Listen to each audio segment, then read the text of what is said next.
देख रहे हैं इंडो नेपाल लाइव। मैं हूं जयप्रकाश तिवारी। इंडो नेपाल लाइव की खास पेशकश ये है हमारे भावी विधायक। इस दौरान आज हम बात करने वाले हैं मोतिहारी विधानसभा के राष्ट्रीय जनजन पार्टी के उम्मीदवार प्रकाश चंद्र मन्नू।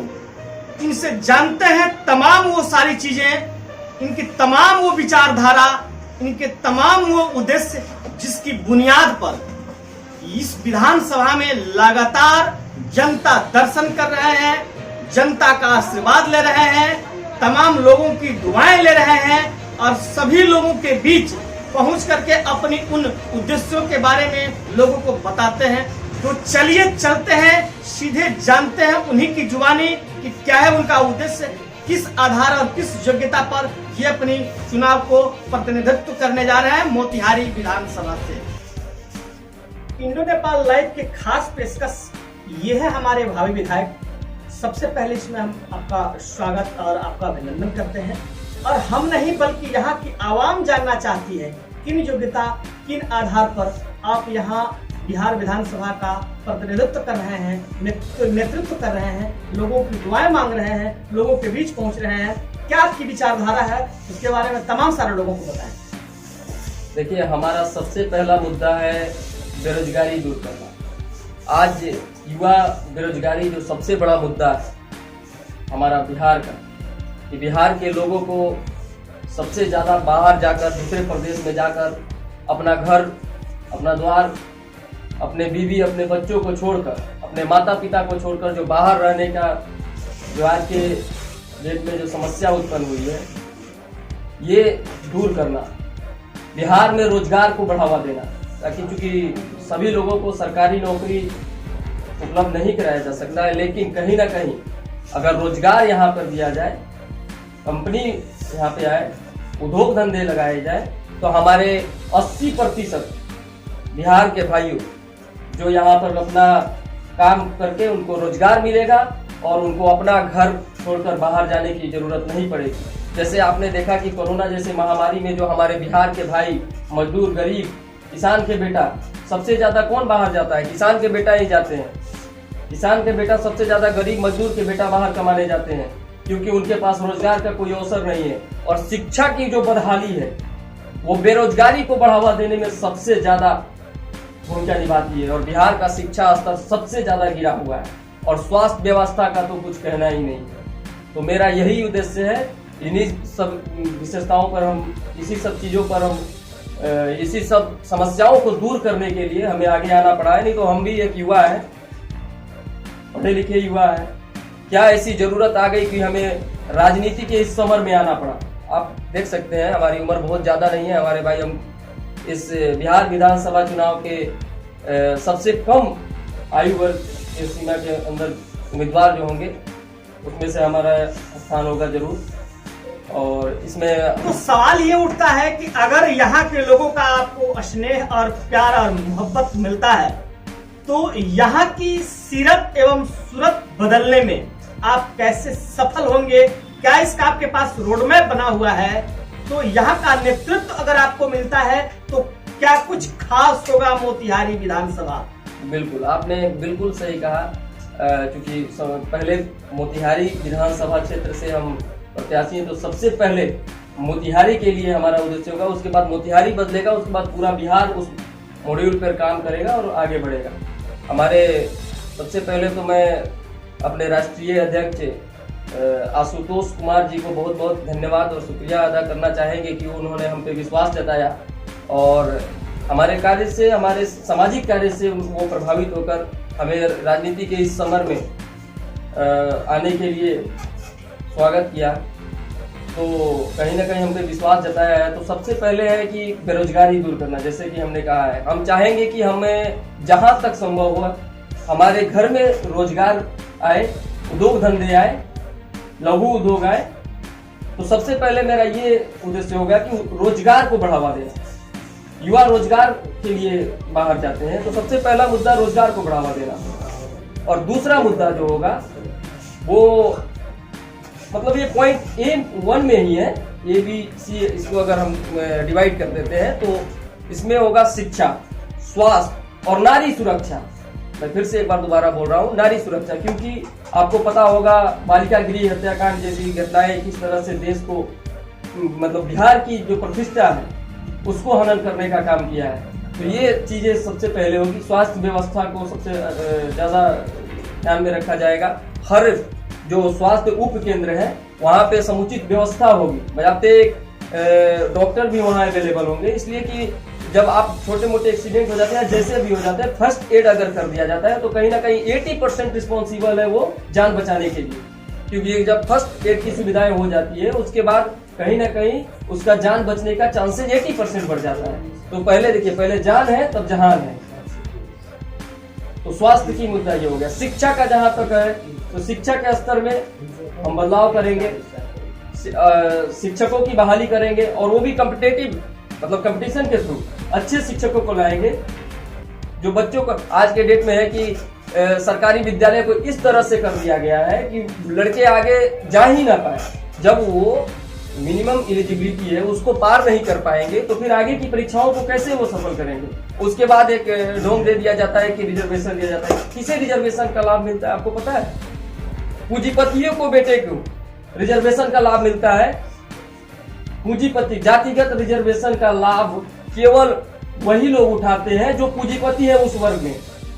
आपको ये बात जरूर पता होगा। और गरीब की एक अलग जाति होती है, जाति धर्म कुछ होता नहीं है, मनुष्य सभी मनुष्य हैं। गरीब ही रह जाता है और धनी लोग आगे निकल जाते हैं। तो इस मुद्दे पर कहीं ना कहीं हम हर तमाम राजनीति मुद्दों से ताल्लुकात रखते हैं। चंपारण आपका गांधी का कर्म भूमि है और यहाँ ऐसी बहुत ऐसी चीजें हैं जो बिल्कुल एक तरफ विलुप्त की कगार पर है, तो दूसरी तरफ यहाँ की कुछ आधारभूत संरचनाएं दम तोड़ रही है, जिसमें खास तौर पे है यहाँ की चीनी मिल, यहाँ का आयुर्वेदिक कॉलेज और ये प्रधानमंत्री नरेंद्र मोदी की दूसरी यात्रा मोतिहारी में हुई। इसको किस तरह से ले रहे हैं और यहाँ बंद पड़ी तमाम सारी चीजों को आप कितनी गंभीरता से ले रहे हैं? आपने बहुत अच्छा सवाल किया है। चीनी मिल के ऊपर जो सवाल किया है आपने, वो अभी हम इसके बाद उसी की चर्चा करने वाले थे। जहाँ तक रहा चीनी मिल का सवाल, तो हम कई बार इस बात को लाइव के थ्रू, सोशल मीडिया के थ्रू अपने बातों को रखा है। सबसे पहली बात कि मोतिहारी लोकसभा से हमारे सांसद महोदय, बीजेपी के सांसद महोदय जीत के गए, उनको कृषि मंत्रालय, पूरे भारत का कृषि मंत्रालय एक ही होता है, और कृषि मंत्री के संसदीय क्षेत्र में, कृषि मंत्री के संसदीय क्षेत्र में किसान आत्मदाह कर रहे हैं चीनी मिल के सामने। आपको पता होगा वो घटना है। और किसान आत्मदाह करके वो मर गए। उसके ऊपर इनकी टिप्पणी क्या आती है, ये फ्रस्ट्रेट थे, ये तो भाई अगर कोई फ्रस्ट्रेट होगा तो चीनी मिल के लिए मरेगा, वो किसान थे। आपने अपनी नाकामयाबी को छुपाने के लिए उनके ऊपर अलग से आरोप मत जाओ। लोगों के ऊपर चीजों को आप कैसे धरातल पे लाएंगे? मेरा मानना है मतलब कृषि प्रधान देश का कृषि मंत्री के संसदीय क्षेत्र में किसान आत्मदाह करता है, इससे बुरी घटना क्या हो सकती है किसी देश के लिए? ये मैं केवल बिहार और मोतिहारी की बात नहीं कर रहा हूँ, किसी देश की, उस मंत्रालय की, कृषि मंत्रालय के एक कृषक, एक किसान, एक मजदूर जब आत्मदाह करता है तो आप समझ सकते हैं कि स्थिति कितनी बद से बदतर हो चुकी है। स्थिति बद से बदतर हो चुकी है। और प्रधानमंत्री आते हैं, जब प्रधानमंत्री आए तो इस समस्या को भुनाते कैसे हैं कि अगली बार आएंगे तो इसी चीनी मिल से बना चीनी का चाय पीकर जाएंगे। प्रधानमंत्री जी आपको चाय मिल गया उस चीनी का? हम सवाल पूछ रहे हैं, आप ही के माध्यम से मैं सवाल करना चाहता हूं देश के माननीय प्रधानमंत्री श्री नरेंद्र मोदी से, क्योंकि एक हो जाता है कि नामी चीज का कथी दो बिकता है, बड़ा कहावत है, देसी कहावत है, सब चीज नहीं बोल सकते हैं हम लोग पब्लिकली। वही चीज हो गया है। आपने सोशल एडवर्टीजमेंट के थ्रू पूरा पैसा बहा के आज के डेट में क्या है, एक पार्टी धनी हो रही है, पूंजीपति धनी हो रहे हैं, अडानी अंबानी धनी हो रहे हैं, गरीब गरीब रह गया। तो क्या आप चीनी का चाय पीकर चले गए? आप दूसरी यात्रा पे आए थे, आपको तो शर्म आना चाहिए। आपको विधायक के चुनाव में आप आ रहे हैं, हमको लगता है कि अब जिला परिषद या मुखिया का चुनाव में आने लगेंगे। मैंने सही बात कह दिया जाए। मुद्दे पे आते हैं कि तो जो यहाँ जो सुसुप्त अवस्था में जो सारी चीजें पड़ी है, इसका आपके पास रोड मैप क्या है? इन तमाम सारी चीजों को चालू कैसे करें? सुसुप्त अवस्था अभी तो आयुर्वेदिक कॉलेज अभी और सब कॉलेज की स्थिति का अभी आप बातें नहीं सुने, अभी वो सब करना बाकी रह गया है। आयुर्वेदिक कॉलेज का सारा पैसा घोटाला कर दिया, कौन किया है? आज के डेट में जाइए, रोड बनता है 3 महीना में रोडे टूट जाता है। ये कौन रोड बना है? ये कौन सा रोड बना है? आप हमको बताइए। अब छोड़िए, अब आते हैं मैं मोतिहारी के माननीय विधायक श्री प्रमोद कुमार, मंत्री जी का छोड़ दीजिए। जैसे ऊपर में मंत्री जी हैं, वैसे नीचे भी चंपारण को हैंडल किया जा रहा है। ऊपर नरेंद्र मोदी थे, राजनाथ सिंह थे, यहाँ पे राधा मोहन सिंह और प्रमोद कुमार जी। दुए वो लोग पूरा देश को हिला रहा है। आप समझ रहे हैं हमारा अटैक कहाँ जा रहा है। बाकी सारे लोगों को इग्नोर किया जा रहा है। आज के डेट में क्या वोट सभी लोग ना करते हैं? आपको सबकी बात होनी चाहिए। आप बताइए, जो आपको जो वोट कर रहा है, गरीब मजदूर जो वोट कर रहा है, तो ये कहीं ना कहीं आपके हिसाब से ये लोग नकारा साबित हुए। लेकिन आपको अगर मैं ये सवाल ये कर रहा हूँ कि आपको अगर नेतृत्व मिलती है तो इन तमाम सारे लोगों से आप अलग कैसे हैं और रोड मैप आपके पास क्या है? इन तमाम सारी चीजों का धरातल पे लाएंगे। सबसे पहले का बात, हम झूठ नहीं बोलेंगे, जो हो सकेगा वही करेंगे, ठीक है ना? आप क्या करेंगे कि बनने के बाद पता चलेगा कि क्या नहीं करेंगे। आप पूछिए कि क्या नहीं, वो हमसे ज्यादा पूछे, उनको खोजना पड़ेगा कि भाई काम नहीं हुआ है। पूछ रही है कि आपको नेतृत्व मिलता है तो क्या कुछ खास होगा मोतिहारी विधानसभा? मोतिहारी के लिए सबसे पहले का बात ये होगा कि युवा के लिए यहाँ खेल कूद का व्यवस्था किया जाएगा। शिक्षा के बाद बताया है, अगर मोतिहारी से हम विधायक प्रत्याशी हैं और जनता अगर हम पे विश्वास करती है, एक युवा पर विश्वास करती है, तो युवा होने के नाते मैं ये कह रहा हूँ कि सबसे पहले खेल कूद का उचित व्यवस्था होगा, स्टेडियम बनेंगे और वहाँ सब एग्जीक्यूशन बढ़िया होगा। सब चीज का सिस्टम देखिए, प्रतिनिधि अच्छा होता है, सारा सिस्टम अच्छा हो जाएगा। सबसे पहले का बात स्वास्थ्य का, तो सब चीज ओके हो जाएगा। इतना जानिए ना, सब चीज ओके हो जाएगा। ये थे हमारे साथ राष्ट्रीय जनजन पार्टी के युवा उम्मीदवार प्रकाश चंद्र मन्नू। अपनी तमाम वो विचारधारा के बारे में, अपनी बातों को बड़ी गंभीरता से इंडो नेपाल लाइव के खास बातचीत में इन्होंने रखा। वही दूसरी बात, यहाँ चंपारण अभी से लेके आजादी के बाद से अभी तक यहाँ की जो भ्रांतियां रही है, जो चीजें रही हैं, आधारभूत संरचना यहाँ दम तोड़ रही है।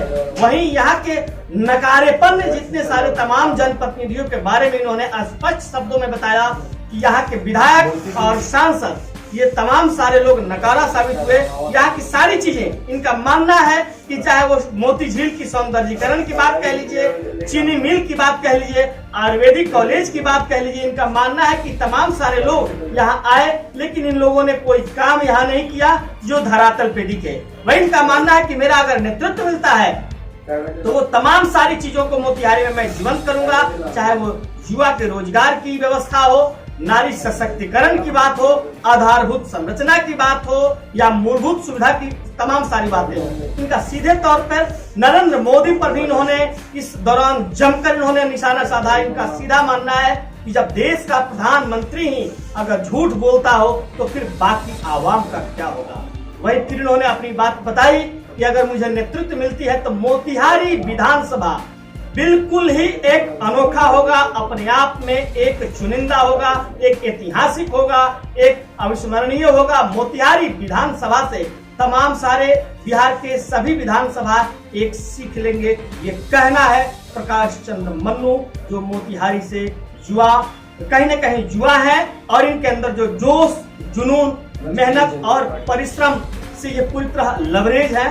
राष्ट्रीय जनजन पार्टी के ये उम्मीदवार है यहाँ।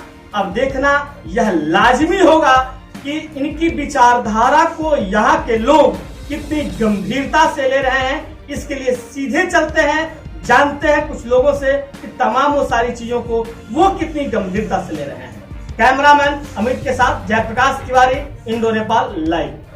नेता की विचारधारा से कितनी संतुष्ट है?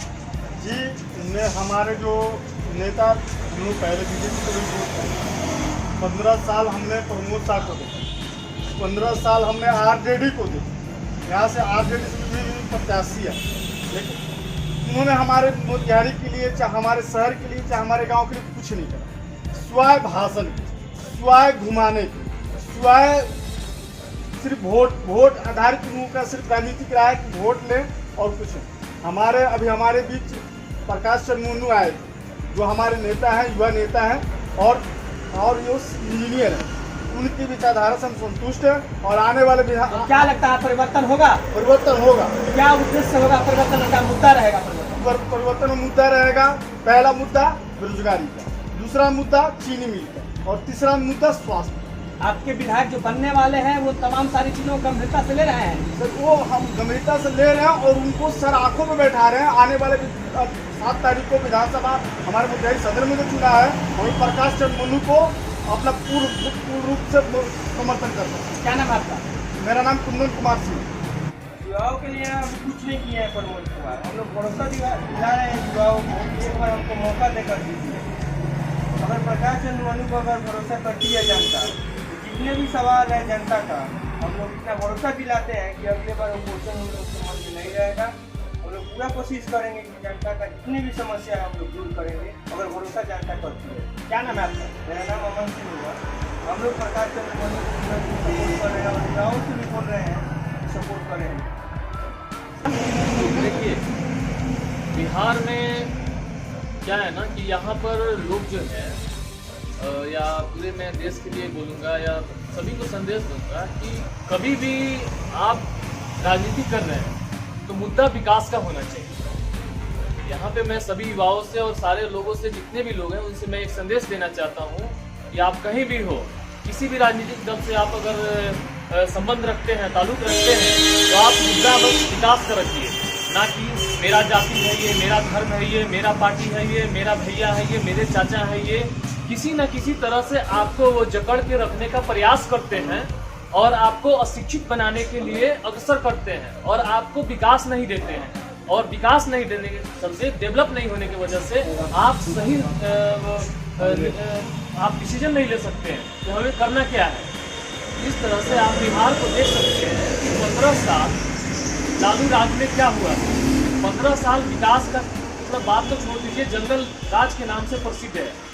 एक आरजेडी 15 साल राज किया, अब क्या हो रहा है? फिर से 15 साल बीजेपी। बस 2 ही पार्टी इस 15-30 साल बिहार को एकदम मतलब गर्त में ले जाके रख दी है। अभी पूरे बिहार की मैं बात कर रहा हूँ। 15 साल लालू जी राज किए, 15 साल नीतीश जी राज किए। थोड़ा सा क्राइम लेवल इन्होंने कम किया, लेकिन विकास इसी मतलब जदोजहद में कि हमने क्राइम लेवल को कम कर दिया। बाकी 5 साल इन्होंने थोड़ा बहुत काम किया और 10 साल बैठ करके खाया, कोई डेवलपमेंट नहीं किया। रह गई प्रमोद जी की बात, हमारी मोतिहारी विधानसभा क्षेत्र के स्थानीय मुद्दा की बात। तो प्रमोद जी 15 साल रहे यहाँ पर, 5 साल, 10 साल, 15 साल। कहीं ना कहीं हम लोग भी दोषी हैं। एक प्रतिनिधि को आप अगर इस तरह से बार बार अगर मौका देते हैं तो वो कहीं ना कहीं वो अपने हर जगह ऑफिस में अपना धाक जमा लेगा और वो अपना पेट भरने का काम करेगा। हम कहते हैं कि हर प्रतिनिधि को आप 5 वर्ष के बाद उसको हटा दीजिए, एक नया प्रतिनिधि चुनिए। और जो व्यक्ति 5 साल रहने के बाद में कोई डेवलपमेंट नहीं किया, 10 साल रहने के बाद में नहीं किया, 15 साल रहने के बाद में नहीं किया, आप प्रमोद जी के बारे में बताइए हमको कि आप मोतिहारी में एक भी काम, कोई बढ़िया काम बताइए। आप एक कामयाबी गिनाइए हमको मोतिहारी में जो उन्होंने किया है। कहीं न कहीं प्रत्याशियों की भीड़ में आप अपने नेता की विचारधारा को कैसे कितनी गंभीरता से ले रहे हैं और इनकी पार्टी की जो विचारधारा है उससे कितनी सहमत है आप? बिल्कुल बिल्कुल बिल्कुल, मैं इस मुद्दे पर आऊंगा। पहले इस मोतिहारी को उन्होंने क्या दिया है और मैं क्या दूंगा। मैं अपने प्रतिनिधि, मेरा अगर यह लीडिंग होते हैं, आफ्टर दैट ये क्या करेंगे ये मैं बाद में बताऊंगा कि इनका क्या क्या मुद्दा है। लेकिन जो कमी रह गई है वो जनता को दिख क्यों नहीं रही है? जो इन्होंने यहाँ लीडिंग कैंडिडेट हैं, जो प्रमोद जी हैं, वो जनता को दिख क्यों नहीं रही है?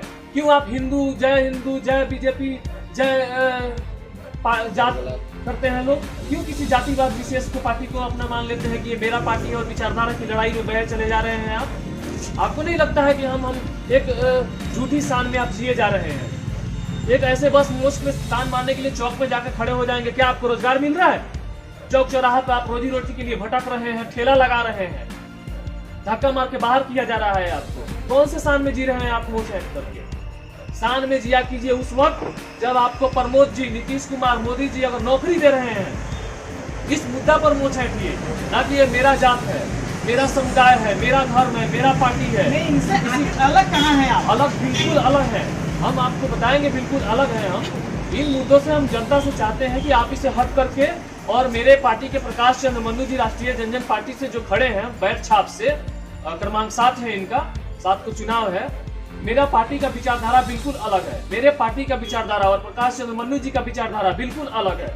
ये किसी भी तरह से जातिवाद में ये नहीं, विश्वास नहीं रखते हैं, न जातिवाद में रखते हैं, न धर्म में रखते हैं। किसी भी तरह का ऐसा मुद्दा जो एक संवेदनशील मुद्दा है उसमें कभी भी इन्होंने इंटरेस्ट नहीं लिया। और यहाँ पर बस, यहाँ मोतिहारी के लिए, बिहार के लिए, देश के लिए बस एक मुद्दा है, रोजगार, युवा रोजगार। सबसे पहला मुद्दा प्रकाश चंद्र मन्नू जी का होगा मोतिहारी में युवा रोजगार। और युवा रोजगार के लिए हम अगर जीतते हैं, हमारी जो कैपेसिटी होगी, हम केंद्र सरकार से लड़ेंगे, बिहार सरकार से लड़ेंगे। और मोतिहारी के लिए कोई, हम चाहेंगे कि कोई इंडस्ट्री ला करके मोतिहारी में बिठाए, बिहार में लेकर के आए। आप इतने दिन से रह रहे हैं मोतिहारी में, आप कौन सा इंडस्ट्री लगाए हुए हैं? नहीं लगाए हुए। तो मैं जितना प्रयास करूंगा, प्रकाश चंद्र मन्नू जी जितना प्रयास करेंगे, मेरे बस में जितना होगा, मेरे प्रकाश चंद्र मन्नू जी के जितने बस में होगा, मैं लघु उद्योग लेकर के यहाँ आऊँगा। मैं सारे जितने भी नौजवान हैं उनको अगर कहीं रोजगार नहीं मिल रहा है, उस लघु उद्योग के माध्यम से उनको जोड़ूंगा। इसके माध्यम से मैं नारी को भी जोड़ूंगा, और भी बहुत सारे मेरी जितनी कैपेसिटी होगी मैं जनता के लिए लड़ूंगा।